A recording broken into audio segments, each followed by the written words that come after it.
Dr. Dani Alexander, are you ready for your, okay, perfect. So I'm just gonna, just give me a second to, all right. So hello, everyone. Once again, we have here with us Miss Dani Alexander. She's a passionate advocate for promoting energy solutions for sustainable future in Australia. She has an extensive experience in policy, program management, governance, as well as engagement. She focuses on bridging the gap between new technology and existing markets. With a multidisciplinary background, she has a deep understanding of the distributed energy resources and has led major projects across various organizations. Dani has worked with various clean energy programs, including the Australia Renewable Energy Agency, second generation biofuel research and development program, then also Australian Solar Institute and the CSS flagship program. She has expertise in facilitating diverse stakeholders, including businesses, the public, technical specialists, and policymakers. Dani is also the Race for Business program leader at the Reliable, Affordable, Clean Energy Race for 2030, from 2030, working towards a low carbon Australia where energy research improves quality of life and boosts energy productivity. Thank you so much, Ms. Alexander, for joining us and for honoring our invitation. The floor is yours. Please feel free to share your screen. Thank you. It's a pleasure to be here. At the moment, it says... yes, wonderful thing. I think I can now. I don't have money. Please, if we can mute our mic, please, the audience to mute their mic, that will be. Thank you. Wonderful. Can you see my screen? Absolutely. Fantastic. Again, it is a pleasure to be here. My name is Dani Alexander. I'm the Chief Executive Officer of the Energy Institute at the University of New South Wales, which is in Sydney, Australia. And it's my pleasure to be presenting on this topic that I hold very close to my heart, which is bridging the gap between new energy technologies and existing markets. And as you would have heard in my introduction, this is something that I have done from my early studies in science and business and carried through my career. Before I begin, in Australia, we like to acknowledge the country that we are coming from, and I understand this is an international audience, so I'd like to take this opportunity to acknowledge the Gadigal people of the Eora Nation, who are the traditional owners of the land where I am calling from, in Annandale in Sydney, and this is a photo of a piece of artwork called Fish Traps by an Indigenous artist, Edwards Clark. I'd also like to take a moment just to acknowledge today here in Australia is a public holiday that is set aside for remembrance of those who have died in military operations. So just taking a moment to acknowledge that as well. Now, my presentation today, I have tweaked the topic slightly because I prefer to work in examples. And so I have translated the topic that I have been asked to present on to the topic of specifically rooftop solar. So bridging the gap between rooftop solar technology and the old market paradigm of one-way electricity flows. And this is an example of my own solar system here in Sydney. I am mindful when I say the old market paradigm, I should have probably written the most recent market paradigm, given that there are many, there has been much evolution in the energy space over hundreds of years. And in fact, perhaps we are moving closer to what has been when we are talking about the distributed energy future that in Australia we are now faced with. And for this reason, I have just posed the question, why would I talk about rooftop solar? So this is solar specifically, generally on household roofs, but also on commercial and industrial rooftops as well. And the reason why I am passionate about this space is because it is an area that I believe that we in Australia can contribute to the global debate.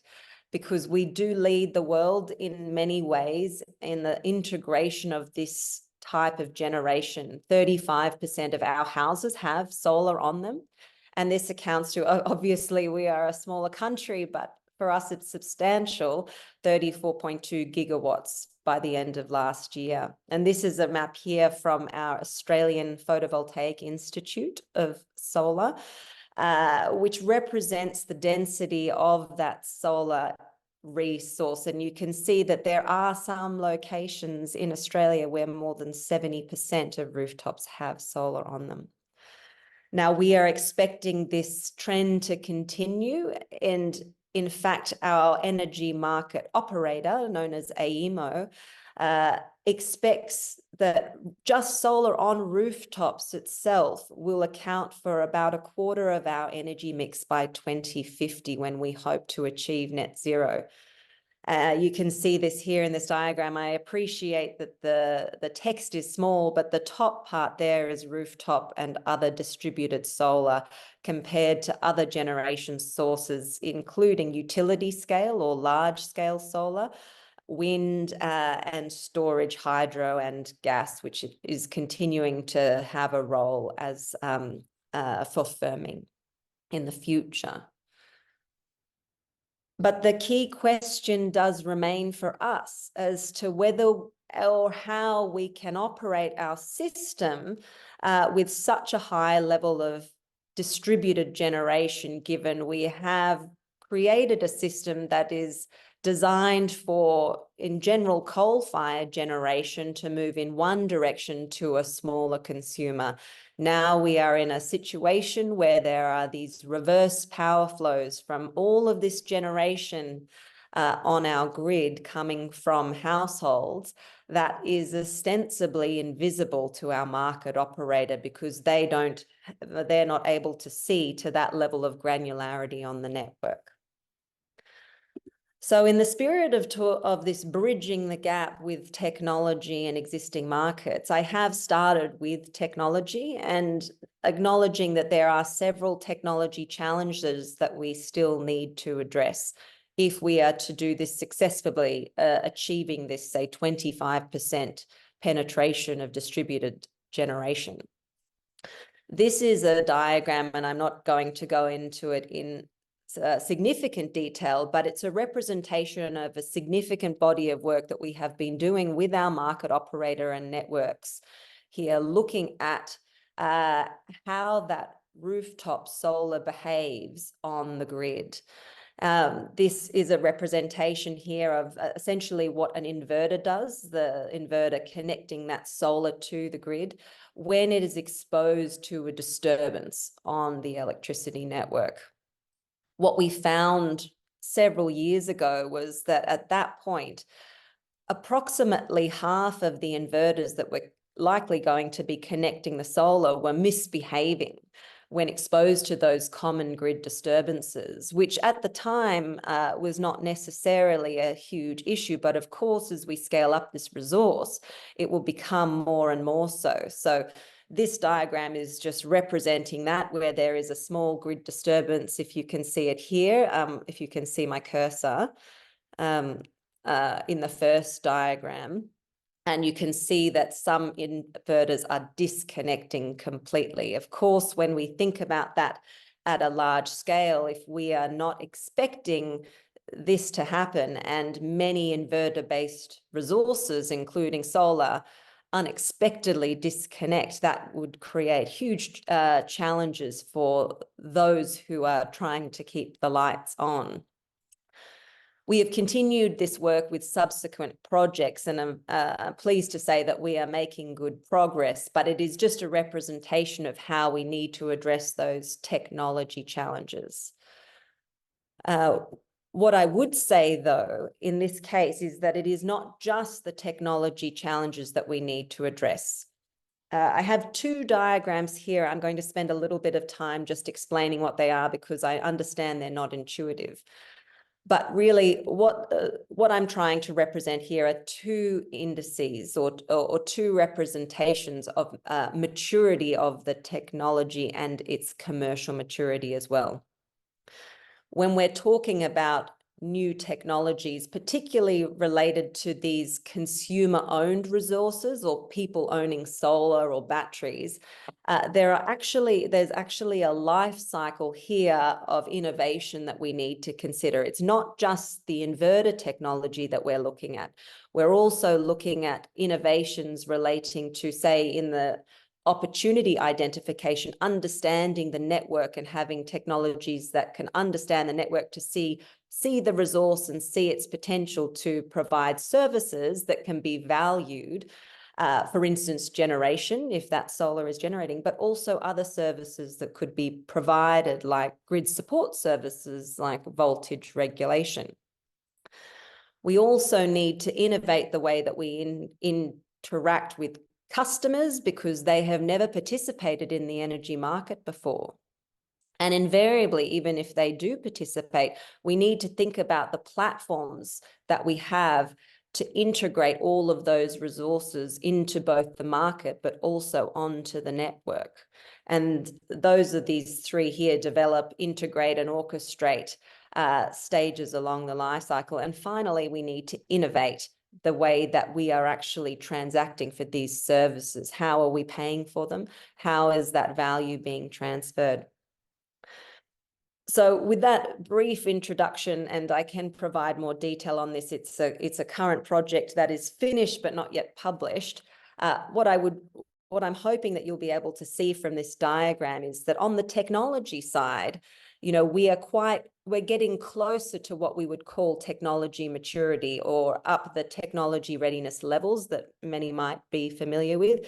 We're getting close to what we would call mainstream or proven technology. However, on the commercial side, we still have a long way to go, and that relates to several facets that are included in the metrics of commercial maturity, including economic viability. Does it make sense? Is it feasible economically? But also the policy that is in place, the regulation of the energy market, and the standards that need to be developed, which was an output of the project that I had mentioned earlier with the inverters, where the technical work that we had done influenced the development of the standard of those inverters.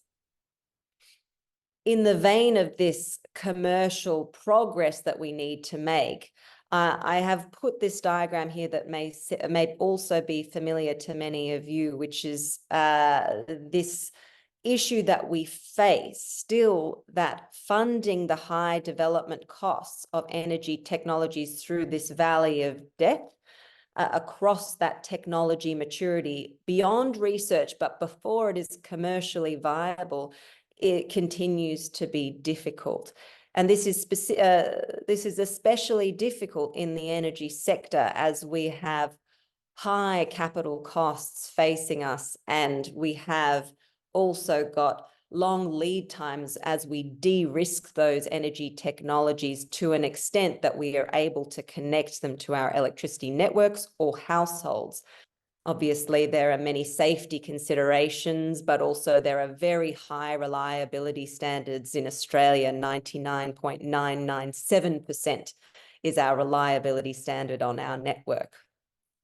From my point of view in a university, the challenge that we have set ourselves now is to take what is a traditional tech development pathway of 10 years down to 2 to 6 years, which is the time frame that we need to be able to meet the targets that are ambitious that Australia has set. In Australia, we have set ourselves a target of 82% renewable energy by 2030 and net zero by 2050.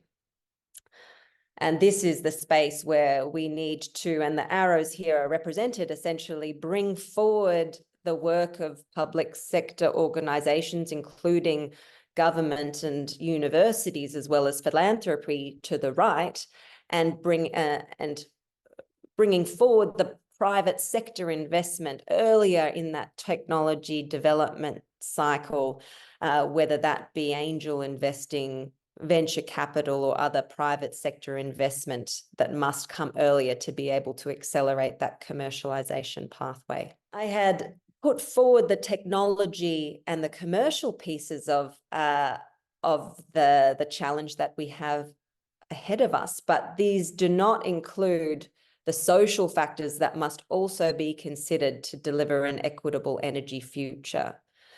And I have just shared some very recent research that we have also done that found that solar, although it can deliver an annual household bill saving of over $1,000 Australian per annum, is untapped in many ways because we're only seeing that solar being taken up by owner-occupied households, particularly by those who have older residents on higher incomes.